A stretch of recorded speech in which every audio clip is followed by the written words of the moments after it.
Come gather round the campfire and hear our ghostly tales of chilling terrors, darkest woes, and anything that goes bump in the night. So cuddle up with your best friend or dare it alone. The darkness is closing in and spirits are calling your name. This is Fireside Phantoms.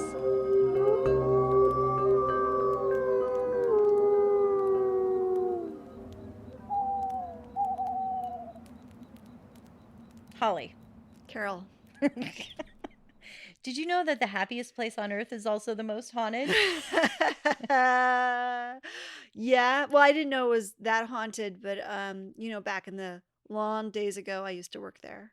No, you didn't. You worked at Disneyland? Not Disneyland, but I did work for the Walt Disney Studios.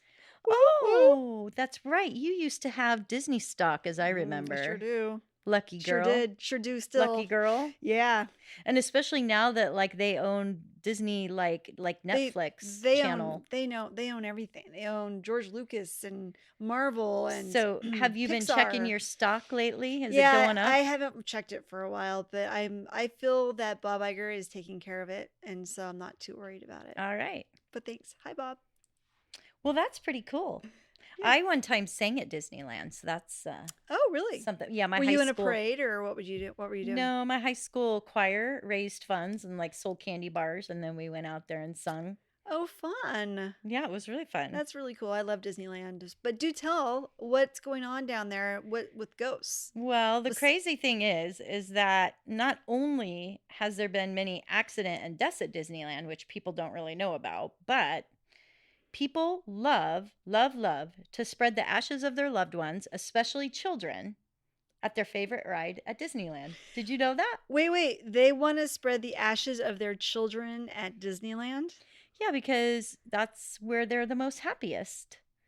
You know, like how when people die, they want their ashes spread in the ocean or somewhere peaceful. Well, a lot of people, they feel like the best, happiest place for them is Disneyland. So if you were to have some of your ashes spread at Disneyland, where on earth would you put it? Like where in the park would you want it to be? Definitely either Pirates of the Caribbean or the Haunted Mansion. Yeah, those are two of the classics.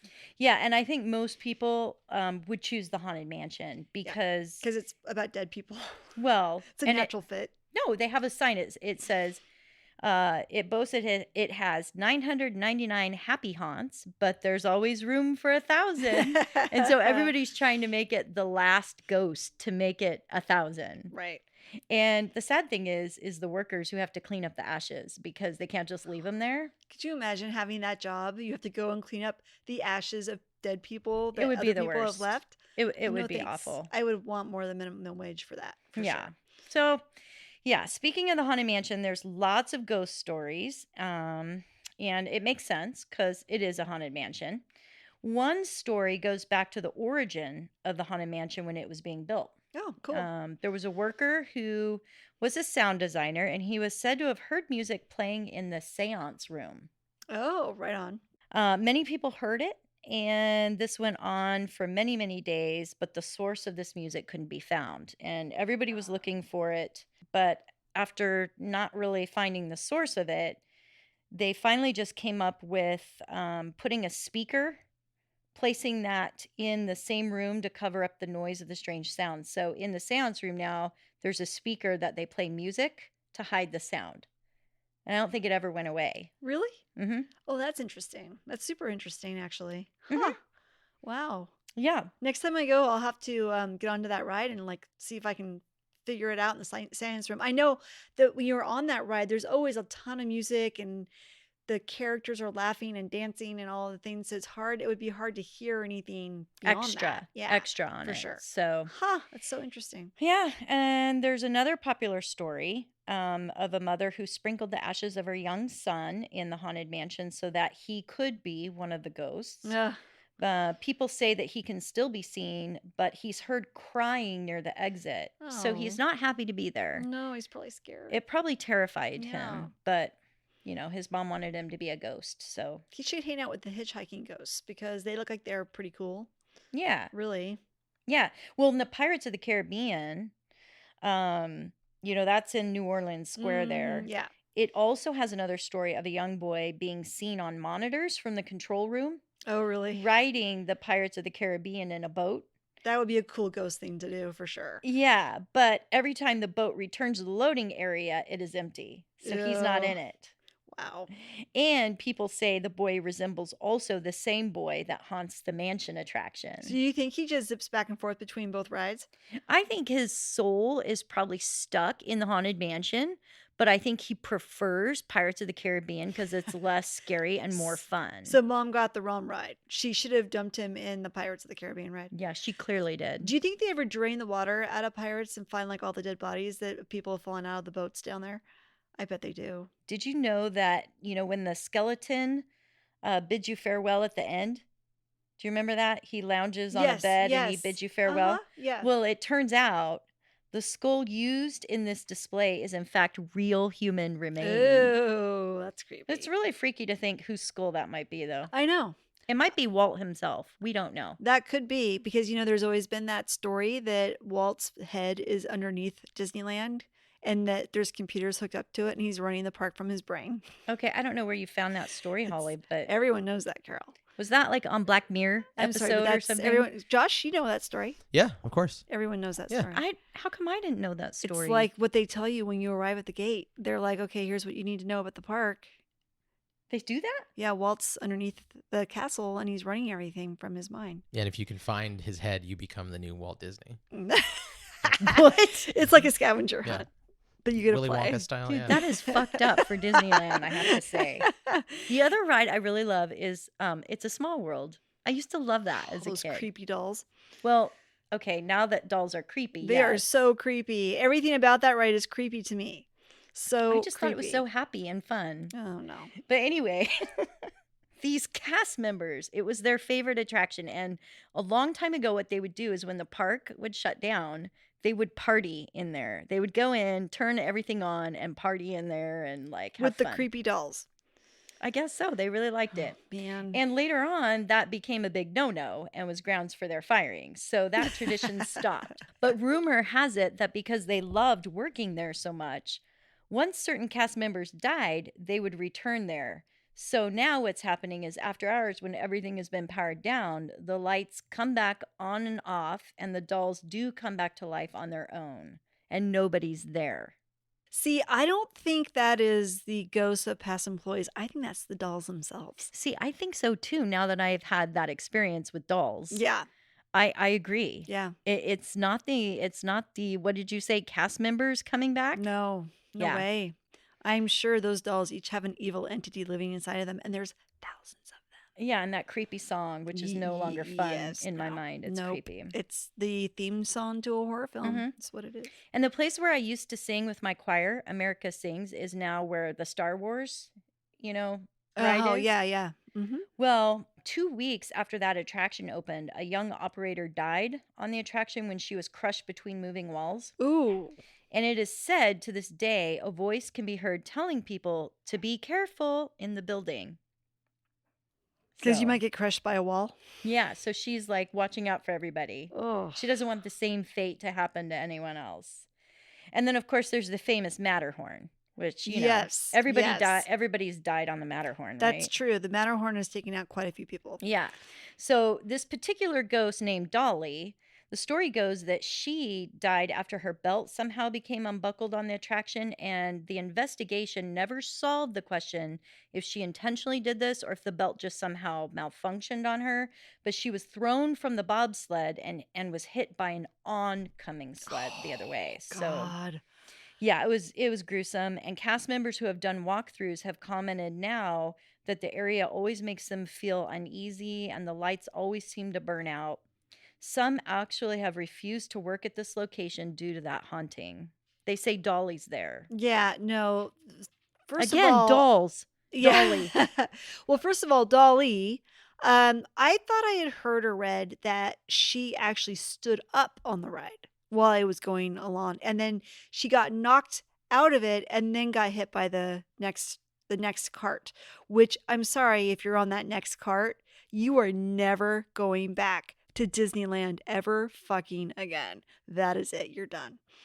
Yeah, that's a pretty daredevil move. I mean, that's I don't even know, but it's a Well, weird. that would be intentional if she did that, They for sure. didn't. They don't understand why her belt came undone. They don't understand why They thought. I think she stood up. That's what I had heard. Yeah. But I Yeah. don't know. Either way, the whole thing is whack. And Disneyland repeatedly tries to hide these things. Yes, they do. Because of PR. Yes, they and do. That's why half the time we don't hear about it, or if Because we do hear about it, they downplay it. They do not want their brand associated with anything like this. But I really like this story. This is a friendly ghost called Mr. One Way. Have you heard of Mr. One Way? No. Well, I don't you'd think like it. so. You'd like him because he's a Mr. friendly One ghost, Way? and he rides Space Mountain with Oh. single riders.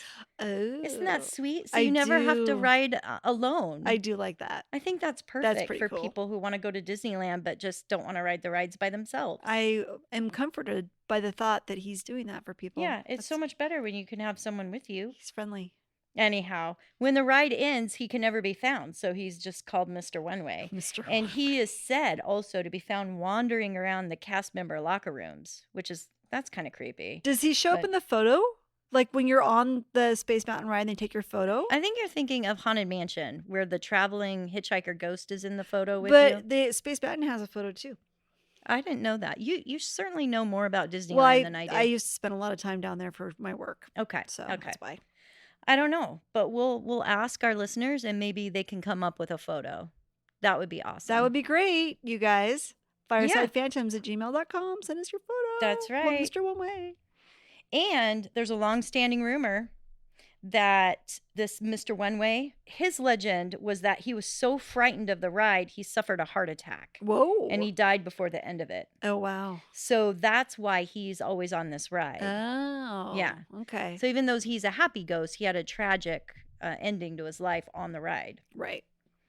Maybe that's So- why they post signs everywhere saying if you have a bad heart, please do not ride this ride. Do they? Do I they think, have that? I think they do in some places. Wow. I think that's good. Yeah. I probably that wouldn't stop me. Yeah. You know, we should go there. Yeah, at midnight on on Halloween. Halloween. I knew it. I knew you were going to say that. I don't know why. It just came to me. And it's one of those things where you wouldn't have to get arrested to go there. You know? Well, I mean, I guess I could get arrested and still go there. I mean, Speaking- let's not get rid of the arresting part. Speaking of getting arrested, there's an example of a teenage boy about ready to graduate from high school, and he attempted to sneak into the park one night by running along the monorail track. Oh, wow. But security saw him and tried to stop him. But it was too late. The monorail came on and crushed him. Oh, I shouldn't be laughing. That's terrible. It's another reason you would have Terrible. PTSD and could never go back to that park. Right. So when visitors and staff are around there, sometimes they've spotted his ghost still running. Oh, jeez. Somehow, I guess he still thinks he's gonna gonna beat the train. outrun the He's gonna monorail. beat the train. It's Yeah. pretty sad. I That's always really hated bad. running, so that would be a terrible death for me. That would be like purgatory nonstop. Yeah. That's Always how much trying I to get hate in running. front of a train that's always going to hit you. You're never going to beat it. Yes. That'd be horrible. And, supposedly there's all these kids that go, just they get separated from their parents. They really should have them on leashes when they're there, but somehow that's not ethical anymore to do that. So these kids just go missing. They run off. I know when I was a kid, I ran off and went straight to the teacups. Oh, And my nice. parents knew where I was going because I had talked about it the whole time. So I was Right. there. But these kids somehow always end up at the Disneyland Baby Care Center on Main Street. They're thinking they got there because there's this woman who supposedly lived on the land where Main Street now stands, and she died in the 1900s. Oh, wow. Witnesses say she is dressed in a turn-of-the-century white dress, Mm-hmm. and she primarily appears at night. But what they think is happening is because she loves kids, she helps these lost children find their way to the Disneyland Baby Care Center. Oh, that's Isn't very that sweet. Yeah, isn't there good Aw. ghosts? I like good ghosts. That is good. And did you ever wonder why Tom Sawyer Island closes to the public at night? Does it? It I've been there at night. Well, it used to be open, but they closed it after, I think it was back in the 1980s when a graduating high school senior drowned. Oh, And wow. he was trying to escape the park from the island by swimming, and he drowned. I didn't think there was that much water in that area. Like, I never thought it was that deep. Maybe don't it know. is. Maybe he was it is. drunk and then got in the water and didn't know it was deep. So his ghost is said to haunt the island to this day, and cast members have been known to see his form running around the island, but when they go to investigate, nothing can be found. And they also say ripples are seen in the water when there isn't any wind, and they oftentimes hear splashing sounds. Ew. Yeah. That's a little creepy. And I know you already know this, Holly, but Walt Disney used to have an apartment above the Main Street Firehouse. Yes. And most Disney fans know that the light always remains on in the apartment every evening in honor for Walt Disney. Right. However, that wasn't always the case. Years ago, before this tradition began, a maid who was cleaning Walt's apartment turned the light off and left. She returned a bit later to find the light back on. And as she went to go turn it off again, she heard a man's voice say, "I'm here." And they decided to leave his vacant apartment lit permanently as a memorial to him and to appease his lingering spirit. Well, she just probably heard his brain underneath the castle sending her a communication. That's probably what that was. Or maybe it's not under the castle, it's in that Or apartment. maybe. Yeah. Maybe. So he can watch everybody with his Ew, beady eyes. that's creepy. I know. It is creepy. Anyway, I think that's most of the ghost stories I found from Disneyland. That's quite a few, actually. That's a hefty lot. Thank you, Thank you. Carol. That was amazing. Yeah, thanks for helping with my story too. You knew a Sorry. lot. No, that's I didn't fine. mean to interject, but I did know a couple little You bits. did. It was great. Yeah. Thank you. Yeah. Thank you.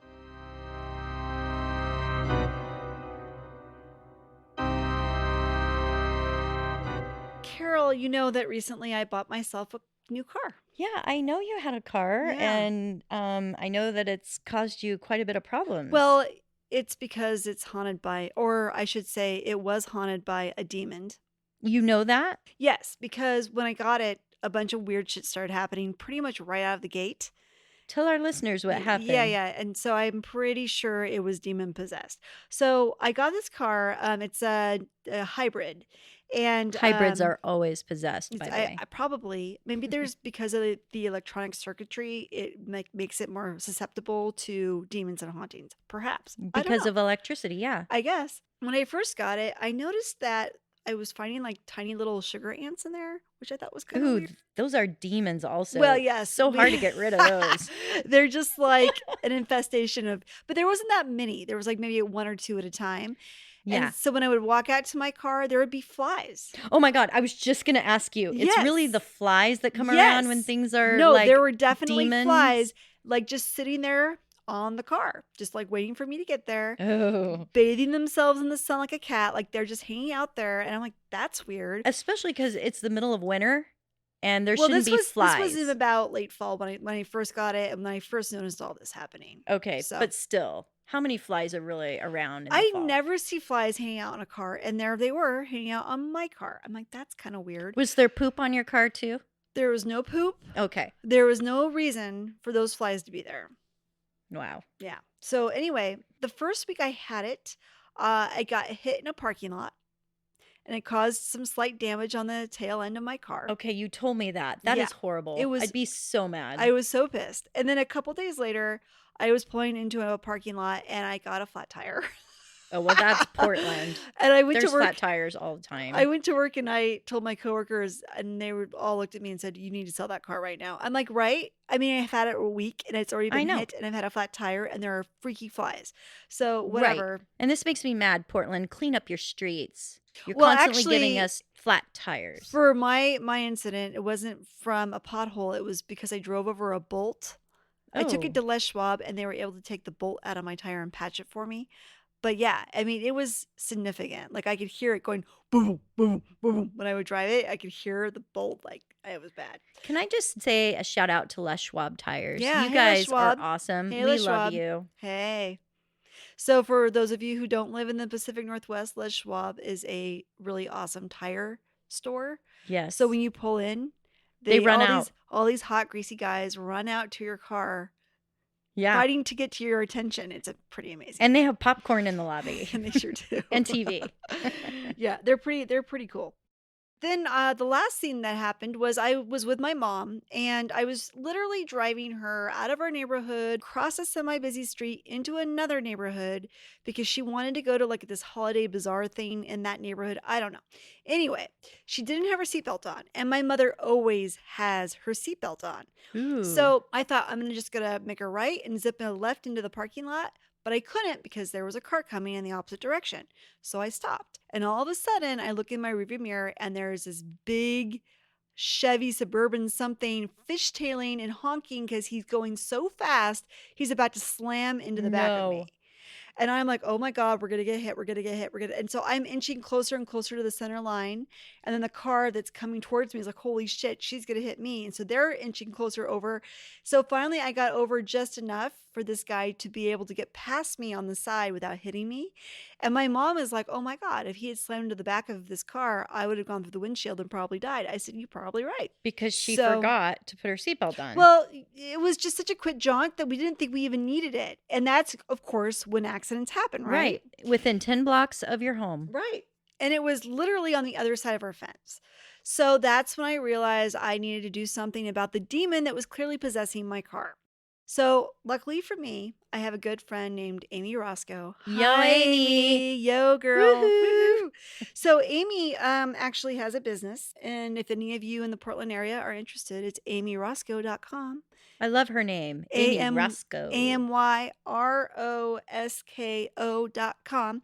Anyway, what she does is she has a background in feng shui, shamanic practices, and Reiki, and she does clearings and adjustments for homes, businesses, land, and automobiles, such as my car.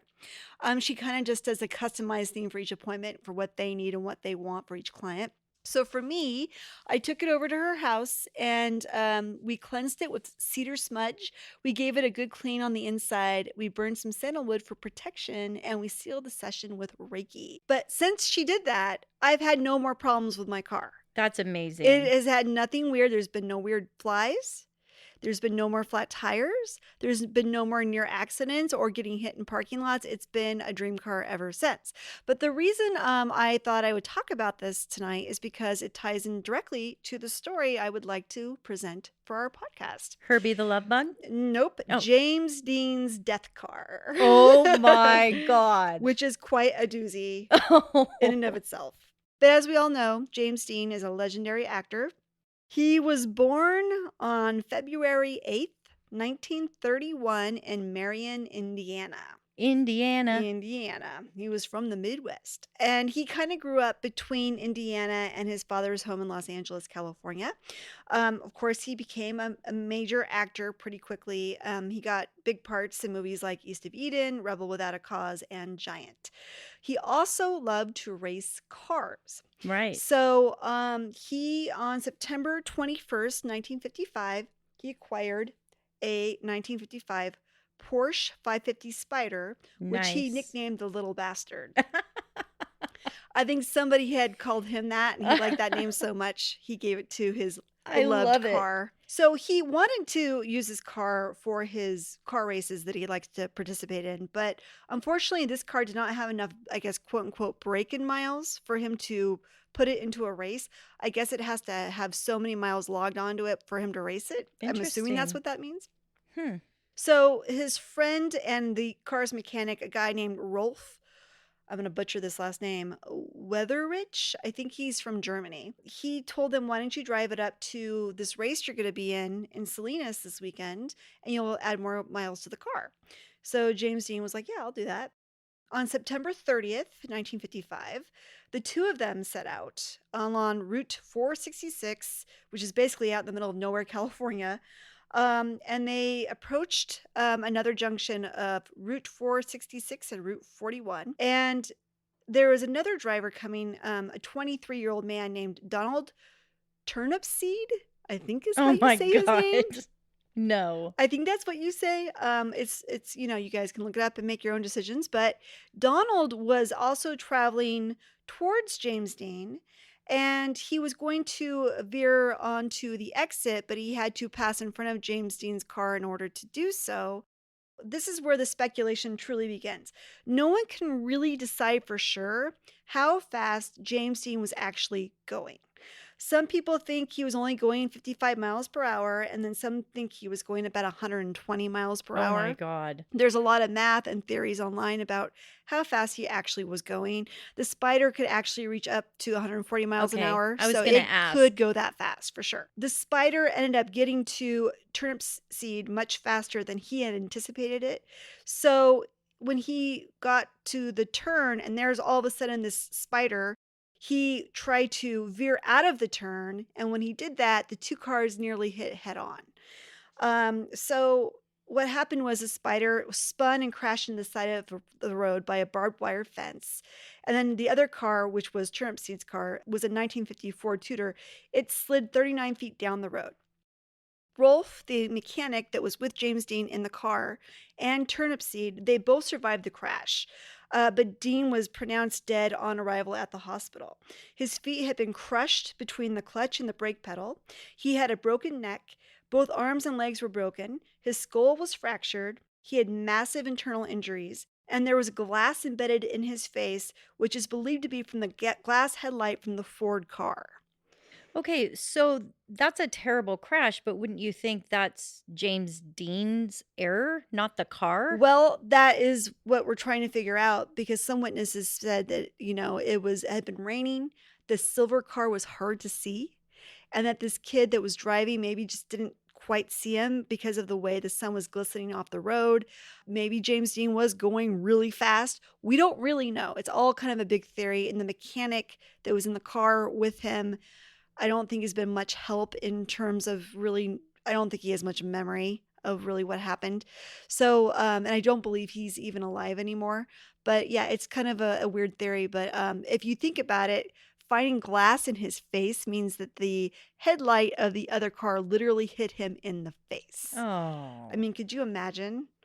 So, anyway, So the airbag wasn't working. there were no airbags in 1950. No airbags. Oh my God. There was no airbags. So, yeah, no, it was not working. So, anyway, here is where the strange factor comes into the story. So, you know who the actor Alec Guinness is, right? He played No. Obi-Wan in Star Wars. Oh, yes, yes, He's a yes. famous British actor. Right. So he tells. Yeah, cut that out. I do know him. I do know him. Keep Make it in, me smart. Keep it in, Josh. Thank you. Keep it in. Okay. So he told the Hollywood Reporter a very interesting story about James Dean and this car in particular. So I'm just gonna kind of relay what he told the Hollywood Reporter. He said that he and a friend of his had gone to a restaurant in Hollywood that was very popular at the time. They were trying to get in there, but they got turned away because they didn't have a reservation. So they walked down the street. He says, then I heard feet running down the street, and it was James Dean. He said, I was in the restaurant and you couldn't get a table. My name is James Dean. Would you please come and join me? So Guinness was a kind of a big actor during those days. And so, I mean, I'm sure he was his whole life. So James Dean was a fan. And so he was like, yeah, okay, sure. So they go back to the restaurant. But before they go inside, James Dean's like, oh, hey, let's go to the parking lot because I just got this super awesome car and I want to show it to you. Ooh. So this is what Alex says. There in the courtyard of this little restaurant was this little silver thing, very smart, all done up in cellophane with a bunch of roses tied to its bonnet. Adding that he asked how fast it could go, Dean replied it would do 150 miles per hour. I said, have you driven it? And he said, no, I have never been in it at all, Guinness said. And then some strange thing came over me. Some almost different voice, and I said, look, I won't join your table unless you want me to, but I must say something. Please do not get into that car, because if you do, and I looked at my watch and I said, if you get into that car at all, it's now Thursday at 10 o'clock at night, and by 10 o'clock at next Thursday, you'll be dead if you get into this car. And that's Obi-Wan saying this? That's Obi-Wan using the Force right there. Wow. So Dean, of course, brushed this warning off, and the group proceeded to have a charming dinner, as Guinness told Parkinson, who's the writer of the story. And he says he was dead the following Thursday afternoon in that car. So he said it was one of those odd things. He has no idea what came over him. It was a very, very odd, spooky experience. So he just had this premonition. Yes. And voiced it. Yes. He said something came over him, like another disembodied voice just came into his body and said to James Dean, please do not get into that car. Maybe it was Yoda. Maybe it was. That is so spooky. Isn't that weird? So this car, I guess it's just smashed and in pieces and So, no, actually, what happened was what was left of the car after James Dean died was actually bought by a guy named George Barris. He had customized the 550 originally, and he took the wrecked car, and a whole bunch of more strange things started to happen after he did this. He took the carcass, and soon after, it slipped off of its trailer and broke a mechanic's leg. And not long after that, Barris sold the engine and the drivetrain to a couple of other drivers, Troy McHenry and William Eschrid. While the two were both racing against one another, the cars that had the parts from the little bastard were in their cars. McHenry lost control and hit a tree. It killed him instantly. And Eschrid was seriously injured when his car suddenly locked up and rolled over while going into a turn. oh my God. Barris still had 2 tires left from the 550, which were untouched in Dean's accident. He sold them, and not long after that, both blew out simultaneously, causing the new owner's car to run off the road. Barris had kept the car in his possession and sold the parts, and it caught the attention of 2 would-be thieves. One of the thieves' arms were torn open trying to steal the steering wheel, while the other one was injured trying to remove the blood-stained tartan seats. What do you mean his arms were torn open? I guess when he was trying to rip off the parts that were left from this car, the demon within it was Like, pissed bit and him? said, no, I don't know. That's all the information I can find. Okay, somebody needs to research where did this car come from I know. originally? All right. And who So- made it? Oh, I'm not even done with all the things. Oh my gosh. There's more Okay. to come. Okay. So on March 12th of 1959, a wire service reported that the little bastard, temporarily stored in a garage in Fresno, California, caught fire while it was awaiting its display as a safety exhibit in a Cummins Sports and Custom Automobile show. Oh my God. So on May 12th, the Fresno Bee reported that the fire occurred on the night of March 11th and caused slight damage to the Spider as 2 of its tires burned and scorched the paint on the vehicle without any damage to other cars or property within the garage. No one was injured, and the cause of the fire was unknown. Okay, that's just unbelievable. I know. And so then there was even more stuff. The little bastard was being transported on another truck when the truck carrying the car lost control and caused the driver to fall out and somehow get crushed by the car after it fell off the back. And the car fell off of 2 more transport trucks while traveling on the freeway, but it did not injure anybody at that point. The California Highway Patrol decided that it had enough of the little bastard, and while transporting the car to Barris, the car mysteriously vanished and has not been seen since. Was this like the inspiration for Stephen King's Christine? Perhaps. It has to be. Maybe. I know it's 'Cause weird, isn't it? That has got to be the most possessed car I've ever heard. Now, the thing about all of these stories is that you can't find a whole lot of information about them. So they're not substantiated really. So they might just be folklore, but it sure makes for a very good and scary story. I mean, there is some of it that you can for sure find as factual, like the 2 guys that bought the parts off of the car were both in accidents, and one actually was killed. So that is documented fact. So, and the this the fire is documented fact. Wow. So some of it could be bullshit, but a lot of it I think did happen. And the fact that Alec Guinness was all Obi-Wan to James Dean I love that. decades before Star Wars.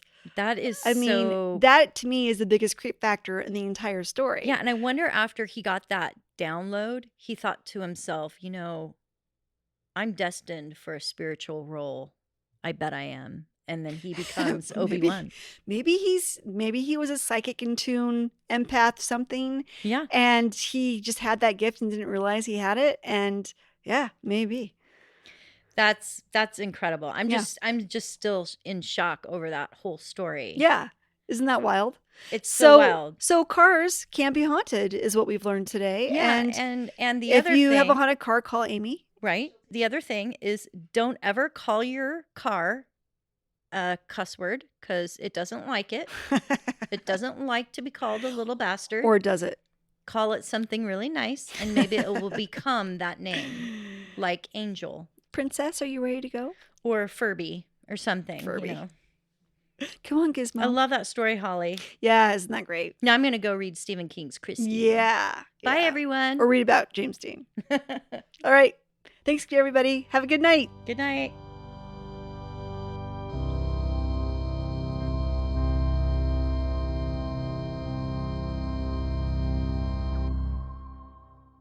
Did you know that that also used to be a lot of the characters, workers' favorite ride? They used Say to. that one more time. Yeah. Okay. Yeah. Let's cut that out. Let's cut that out. No, it's okay. Keep I it, honestly, keep I haven't been drinking tonight. I just sometimes have vocal dyslexia where I speak backwards. It's trying to okay. understand. No, say what? Okay. Take two. Okay. Did you know? Does it? Is it To drown? just 3 inches to drown? I think so. Wow. Yikes. Be careful when you're tired taking a bath, Holly. Oh my gosh. Yeah. I'll And never take a bath again. Forget it. Or a shower. He was born on February 8th, 1930 when, I'm going to re-say that because I sounded like an idiot. As the flames die down, do remain undaunted. Though all hitchhikers are ghosts, And all dolls are definitely haunted.